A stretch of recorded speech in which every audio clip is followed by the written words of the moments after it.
Good evening from New York. I'm Chris Hayes. Today, Donald Trump's so-called border czar announced the administration will be concluding its operations in Minnesota.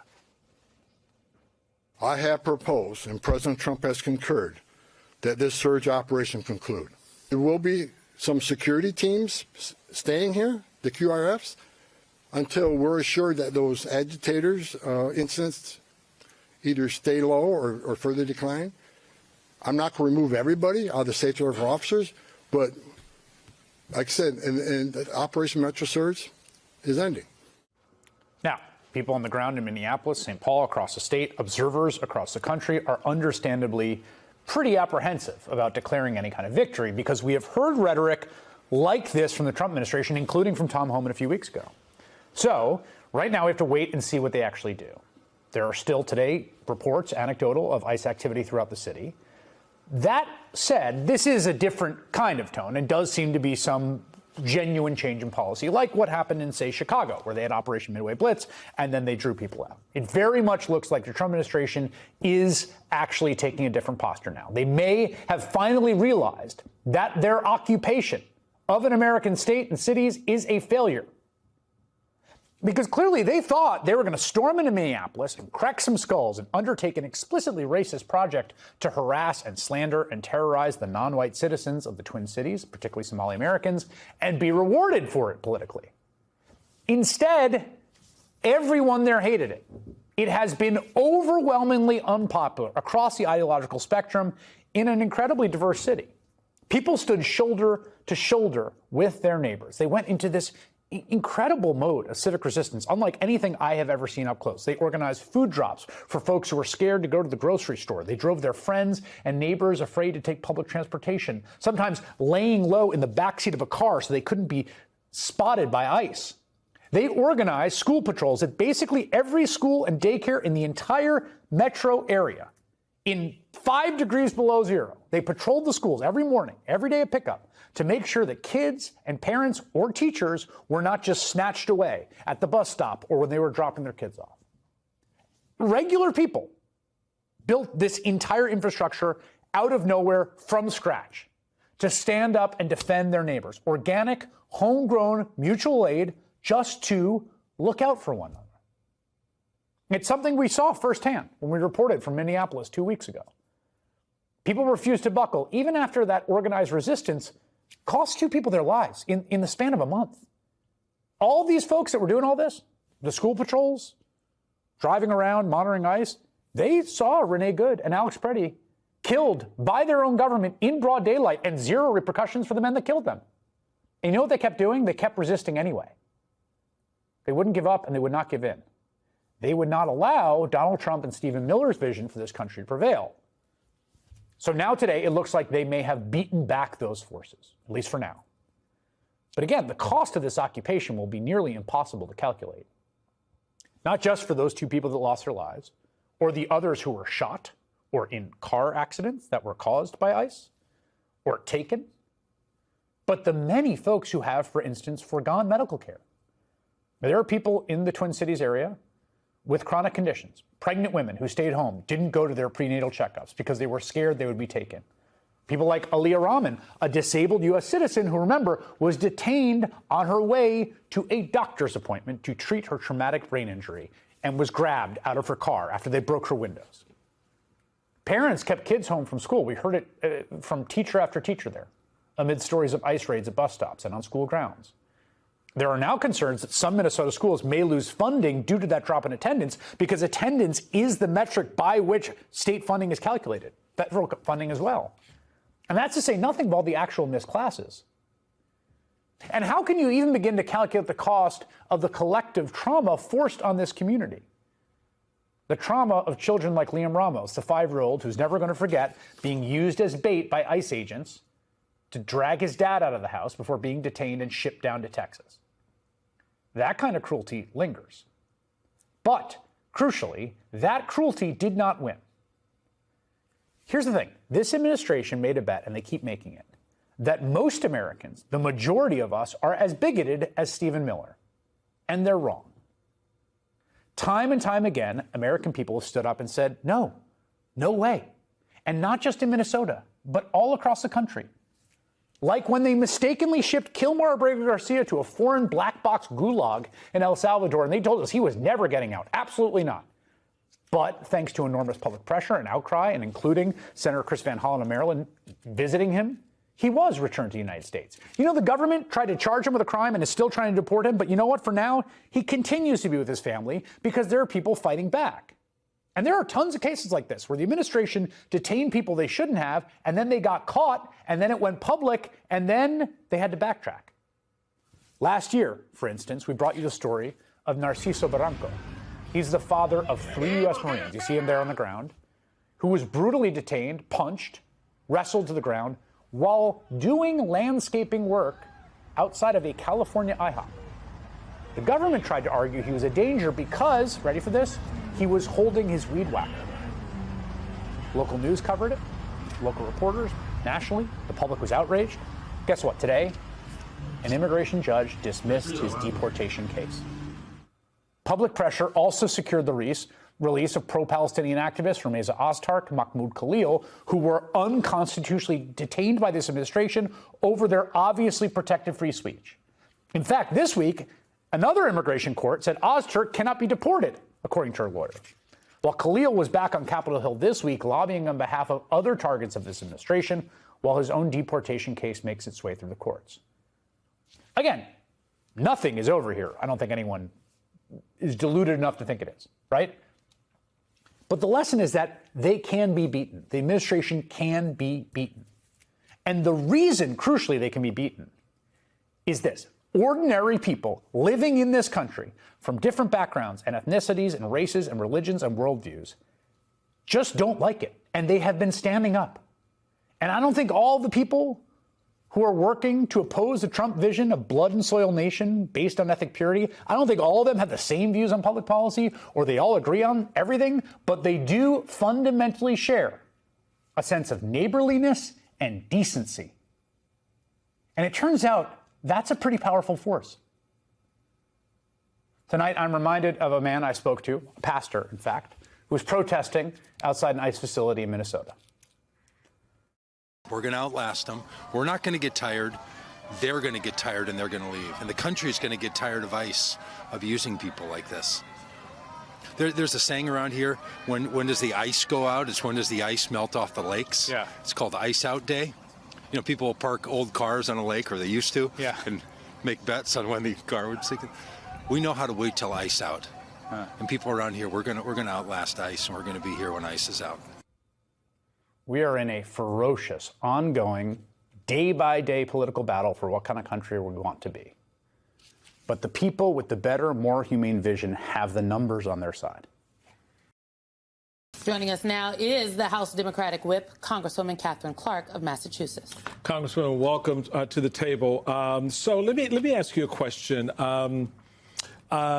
You listen to a lot of Republicans, right? Yes. And so by now, you have been able to gauge how they make an argument and what the thrust of the argument is, meaning there's an end game, there's a goal they're trying to reach. So when you go back and you look at the last shutdown, and they were all hyped up and they were pressing and they were creating pincer moves and they were trying to block and tackle Democrats into having to take their position. Has any of that happened on this issue? No. And so exactly. And here's why. Because this issue, unlike others, all right, is not the one they really want to press right now. Because when Republicans really want something, they go to the mat for it, and their language tells you that's important to them, how they talk about something. Where's Thune and Johnson been on the DHS funding? Where have they been? What's their voice been as far as you've heard? So what I find remarkable is that at this moment, when history is watching us and how we are going to react to what we are seeing, this buildup of a secret paramilitary force that has killed 2 American citizens in cold blood, that has terrorized law-abiding immigrant and American citizen communities, that is shutting down small businesses, that is tear gassing people who are protesting, including a 6-month-old baby. And we've all seen little Liam in his bunny hat being used as bait being sent to a detention center in Texas, and now being put on expedited deportation. And what are my colleagues saying? They're saying, we're going to leave town and close down DHS, FEMA, the Coast Guard, TSA workers, rather than have a conversation about putting into place the exact same things we expect of law enforcement throughout this country. So to Chuck Schumer's point, the question asked of him, why do you think they don't want to have that conversation right now? Because there's no defending it. There you go. There's no defending it. 24% of the American people like what Donald Trump has been doing in this space.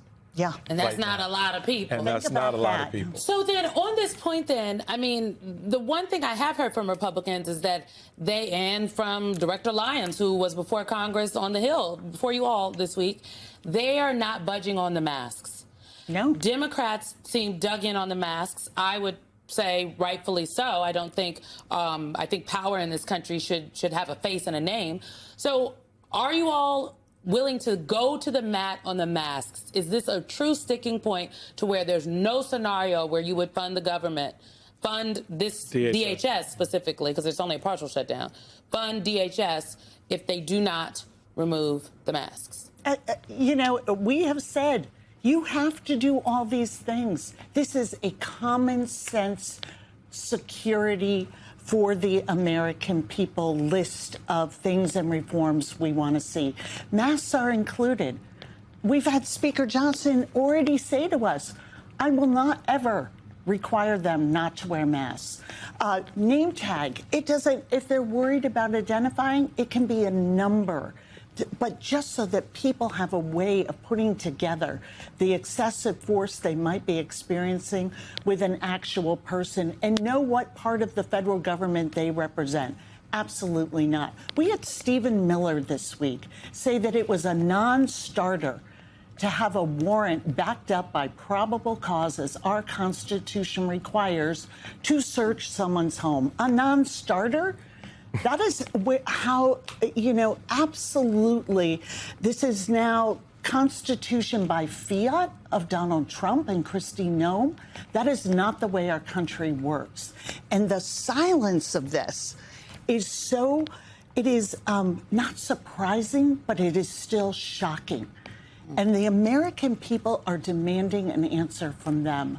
They are not okay with watching people get tear gassed, watching people be terrorized, and watching 2 Americans be shot to death.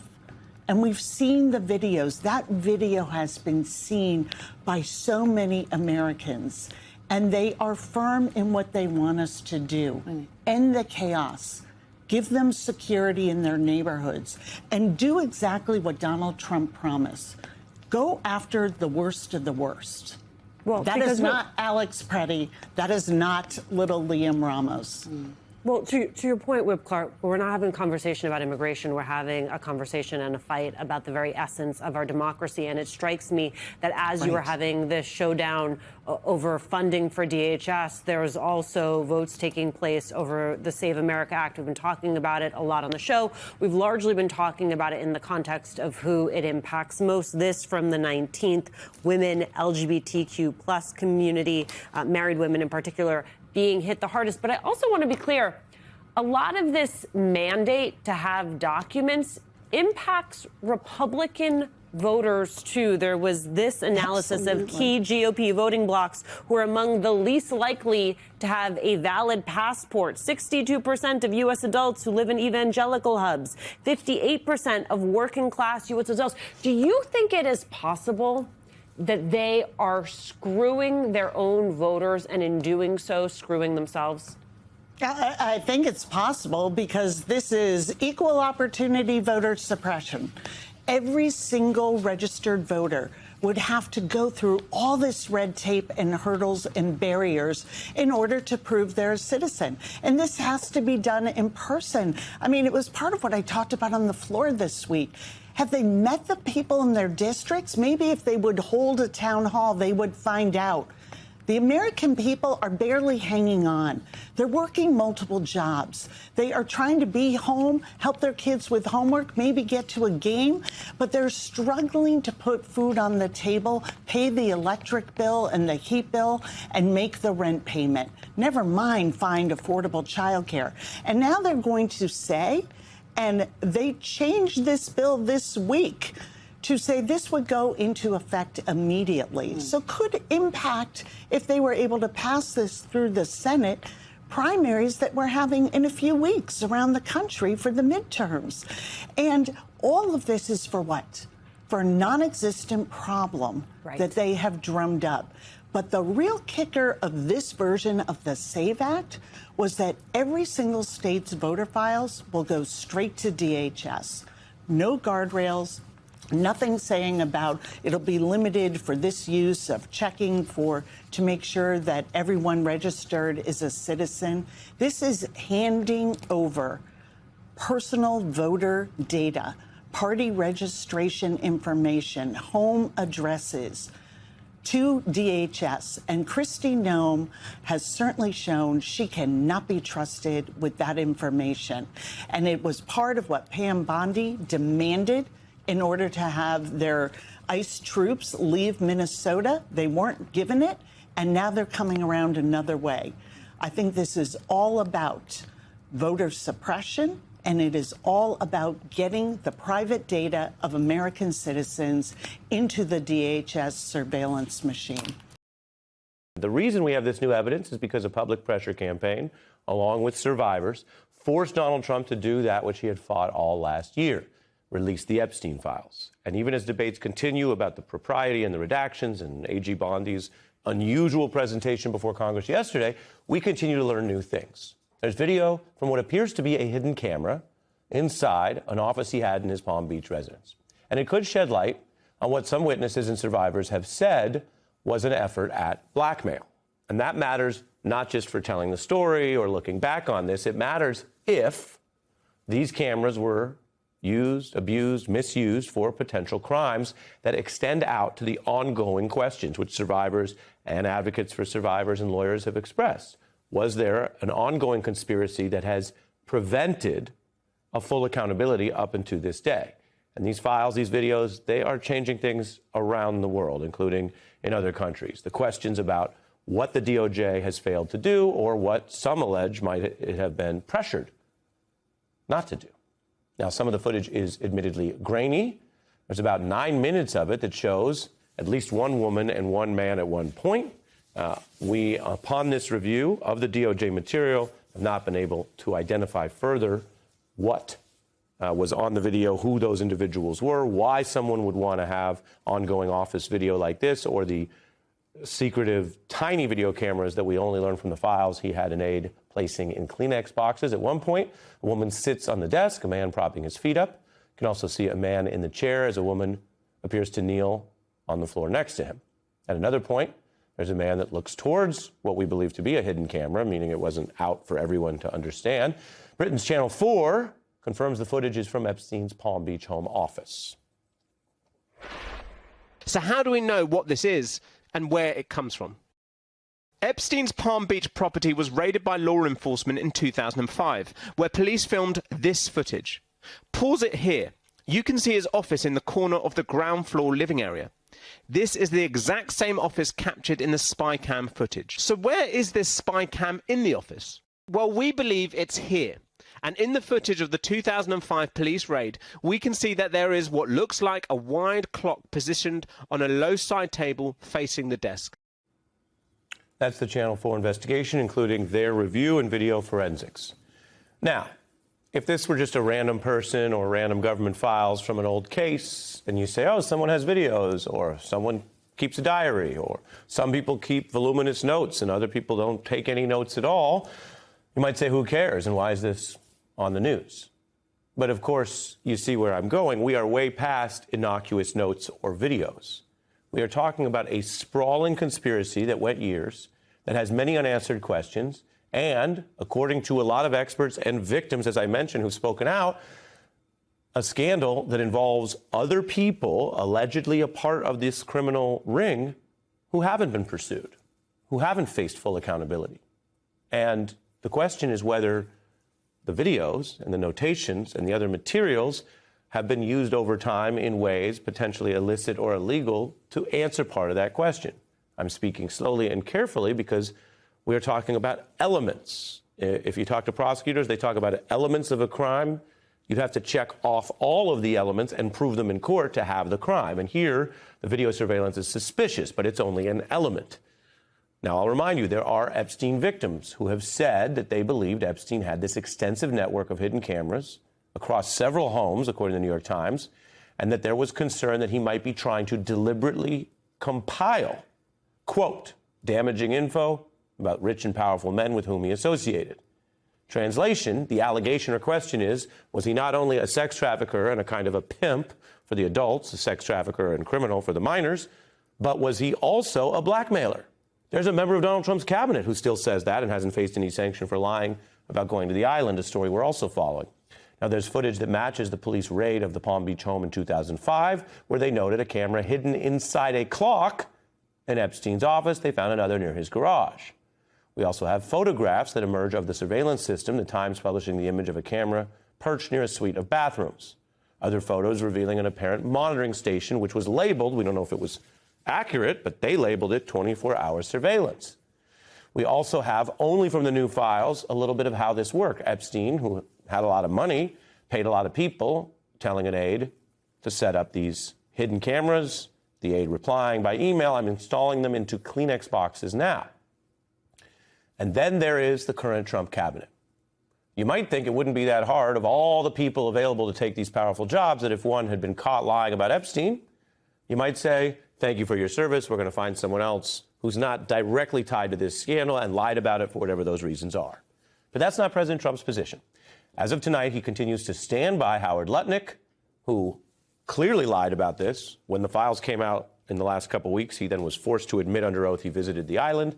And he, for whatever his reasons are, because before we had all these public disclosures about compromat and video and potential materials used for whatever they'd be used for, he was previously talking in public accusing Epstein of running one of the greatest blackmail operations ever.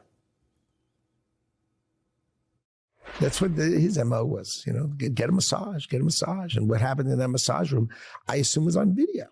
This guy was the greatest blackmailer ever. Blackmailed people. That's how he had money. Blackmailed people to a degree that he would make money, and Epstein had a lot more money than most people. So if Lutnick, who deals with your money as Commerce Secretary, thinks this was a significant amount of money, that is a lead in the case. Yesterday, Pam Bondi basically dodged and then implied that the DOJ hasn't checked with their own colleague, a fellow cabinet official, about what he was saying about blackmail. And let's remember, I'm showing you what we know in public. Doesn't mean he's credible. He was just caught lying. Maybe he was lying and exaggerating about the blackmail video for whatever his reasons were. But if you care about this, you'd want to get to the bottom of that. There are people who care about this. There are people who've been harmed by this. And then there's the Trump administration acting the way it is. This video is the latest revelation emerging from what has been a voluminous, chock full of information series of evidence in the new Epstein files. According to the newly released documents, Lutnick arranged and carried out a private lunch with Epstein and his family on Epstein's private island. There's also a nearly 2-hour-long, largely sympathetic interview filmed around 2019 that Bannon conducted with Epstein. Do you think you're the devil himself? No, but I do have a good mirror. Musk is also Epstein files. Emails show that he tried coordinating multiple visits to Jeffrey Epstein's private island. Donald Trump's name is in the Epstein files over 1 million times, according to Congressman Jamie Raskin, who has seen the so-called unredacted version of the files. Now, the files that we have versus redacted have a big gap. Some of the million mentions could be duplicates, but the lawmakers who got this thing passed are concerned that the gap is so wide there could be ongoing false or illegal redactions. This is law now. Violating the rules on the redactions is violating federal law. I ain't cutting Trump any slack. Now that we know that they've covered up the co-conspirator documents. Oh, FBI concluded Jeffrey Epstein wasn't running a sex trafficking ring for powerful men. File show. So there you go. That's the gaslightiest gaslighting shit I've ever heard in my life. Whoa. What do they think is going on?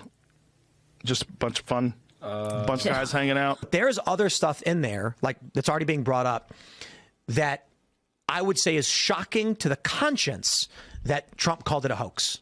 Shocking. And Vanessa, it's a whole different world.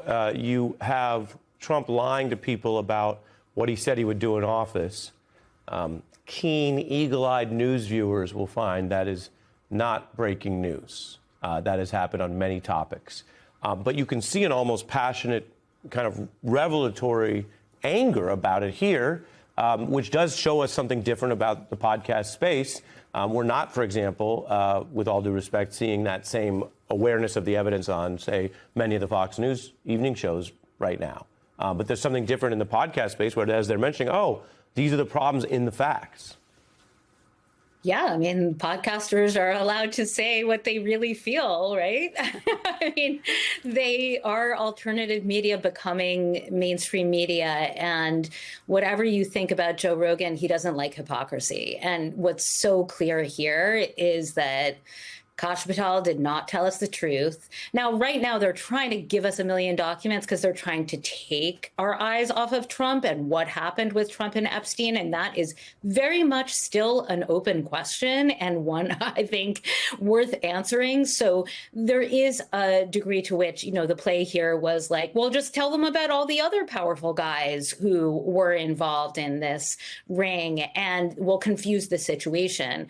But by redacting some of those guys' names, you know, you then know, well, we can't really trust even that you've given us all the names of the powerful guys. And by the way, what exactly is going on with Trump? Like, what exactly was the nature of that relationship in Palm Beach in the years when, you know, when Epstein was doing his worst as far as we know, right, in this country? So there's still so many open questions, and I understand they're trying to close the book, but this is not the way to do it. So if you thought after 1 year and a month of Donald Trump 2.0 that there was no way Donald Trump and his administration could find new ways to humiliate themselves and by extension us, the people of this country in the process, Pam Bondi proved you wrong yesterday. And prove that with the Trump administration, there is always a new low to achieve. Watch. I am reclaiming my time, and when I reclaim my time, Mr. Chairman, the gentlelady is reclaiming her time. I'm not going to get in the gutter for her theatrics. This is your committee, and she is embarrassing you. on you. This wasn't a trick question. You don't get to reclaim your time. Madam Attorney General, because I don't like. Mr. Chairman, will you explain to the witness that he does reclaim his time? Because I don't answer a question to your satisfaction. If they're not privileged, quiet. Don't. Mr. Chairman, regular order, please. She posted nothing on her X account, on her Twitter account during the Biden year. Gentlelady. Yet now, all of a sudden, she's going after. Will be in order. There was no question. Shame on you. This is not a game, Secretary. I'm Attorney General. My apologies, I couldn't tell. I have no words. But that performance, in this instance, it wasn't me. That performance was so bad that while it was aimed at getting Bondi out of some sort of proverbial doghouse she must be in with Donald Trump, who's called her weak and ineffective, according to the Wall Street Journal, it is unlikely to reverse the negative views that the American people have about the Trump administration's handling of the Epstein files. Remember, 81% of Americans, based on polling over the summer, think Donald Trump is hiding something. There's more recent numbers. 52% think Trump is covering up Epstein's crimes. Americans believe that there's something in there. They've been told to believe that. 50% believe that Trump was involved in the crimes Epstein is accused of, and just 29% disagree. John Heilemann is back. Heilemann, this polling has gone from, over the summer, 81% thought Trump was somehow involved in keeping these secret. Now there are people who think Trump is involved in the crimes. I mean, that is taking a sort of a guilt by association, where it was a mystery that we talked about every day. Why isn't he releasing them? To now that they're out, you've got a majority of Americans who think that there's some proximity to the crimes. And this is a political calamity that Pam Bondi seemed, whether wittingly or unwittingly, to be determined to make worse yesterday. Well, that's right, Nicole. In some ways, it's just the same story, except that every time we escalate from one level to the next, it makes Trump look guiltier because, the facts on the ground, the story that we've been telling this entire time through Epstein, the question we've been asking has been, Donald Trump is acting like a guilty person. What is he hiding? We don't know. We all would say he's not been accused of any crimes. We don't know what's in the Epstein files, but he's acting it like a guilty person. But we'll wait and see when we start to see the files, if we start to see the files. And the more that we see the files, the more we see Donald Trump's name is in these files in thousands of references. In the 3.5 million documents that they just released, he's in there. The number is in the tens of thousands of times. We don't know how often it's in the redacted versions. There have been some Democrats who've seen the unredacted who say it's way, way larger, a much, much larger number. And all of that doesn't get to the 2 million documents that the DOJ still has not put forward. So the notion that the deeper we get into this and the more that we learn about it, the more we see Trump's name in various ways. Again, not so far incriminating of having committed any crime or done anything wrong, done anything legally wrong, but the reality continues to be worse and worse for him because it begs the question in a louder and louder voice. Why are these 2 million documents still not being released? Why is his former personal lawyer, Todd Blanche, saying that the investigation is now over and there will be no more documents, even though we know there are 2 million more? Why? All of those whys, with each turn of the screw, with each turn of the crank, the picture gets darker for Donald Trump, even though there's been no direct evidence adduced that he's committed any kind of crime with any underage girl. And Pam Bondi, not just in that performance, but going all the way back to the initial Pam Bondi performance, not the time when she went on television and said that she had the Epstein files there on her desk, but when she invited all those right-wing influencers into the White House and said, we're going to release all these files, all the information is going to come out. She is the proximate cause, not the deeper cause, because the deeper cause goes way back to Jeffrey Epstein and his associates, but she is the proximate cause of Donald Trump's biggest political liability throughout this entire term so far, and everything she does, as you said, wittingly or unwittingly, is only making it worse because she seemed utterly hysterical yesterday on Capitol Hill, as even the right pointed out on multiple occasions yesterday. Let me bring into our conversation the publisher of The Bulwark, the host of the Focus Group podcast, Sarah Longwell. Sarah, I keep thinking of the things they've done since they have been back. And what they've done since they've been back is that Bondi's deputy, Todd Blanche, went and met with a convicted child sex trafficker. And these are some of the things that Ghislaine Maxwell is accused of doing, participating in the sexual abuse. One of the survivors said she took off her underwear. These were girls who were raped. That is the textbook definition, regardless of what Megyn Kelly says about age. That is the legal crime of child rape, that's what pedophiles do. These are pedophiles. And you've got, again, wittingly or unwittingly, you've got Todd Blanche, who cozied up to her, went and met with her. After he met with her, she was moved to a low-security prison. She broke one of the programs where at that low-security prison, they train puppies, but you're not allowed to have a sex offender around a puppy because a puppy is viewed as vulnerable, and sex offenders aren't allowed to be around vulnerable people or creatures. They're breaking all of these systems since they've been back in office to do what? What do people think is behind all of the contortions when it comes to the Epstein files? All right, well, let me tell you something. So this is the Epstein administration because there are two types of people in it. There are people who are in the Epstein files, and there are people who are covering up the Epstein files. There's nobody else in this administration that is not in one of those two buckets. But I have been hearing from voters now for a long time. You know, we've been listening to voters talk about Epstein.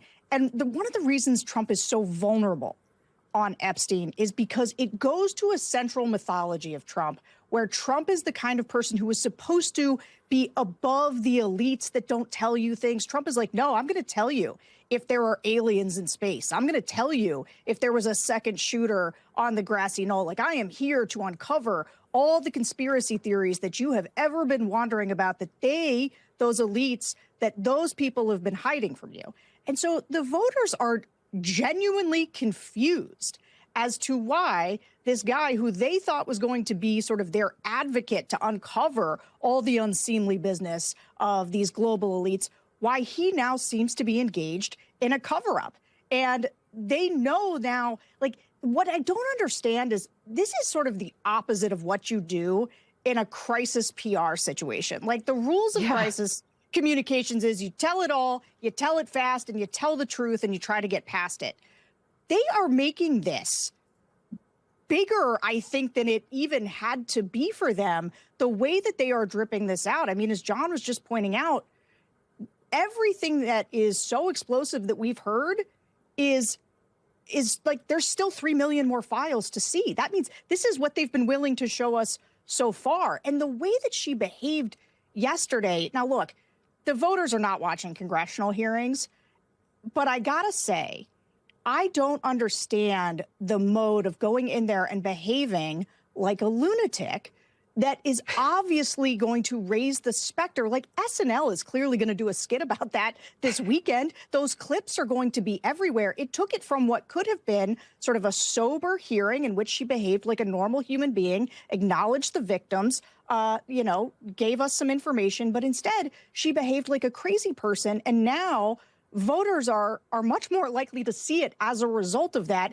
and much more likely to continue to not understand what they are hiding. I've watched the evolution with Trump voters from, wait, I'm mad that Pam Bondi's not releasing the files, or I don't know what's going on, to what is Trump doing? Trump is covering something up. Like, they are getting increasingly agitated by the lack of information, and it's starting to move not just from Bondi, but to Trump himself. Yeah, and it's the lack of humanity against the survivors who have no political leanings, right? They go down there and they meet with Republicans as well. And they say that the Republicans are nice to them in private, but they won't do anything in public. So the survivors are not going to be easily smeared by whatever efforts. And I think that's why you've got all sorts of MAGA figures, Tim Pool and Eric Erickson, breaking with Pam Bondi today.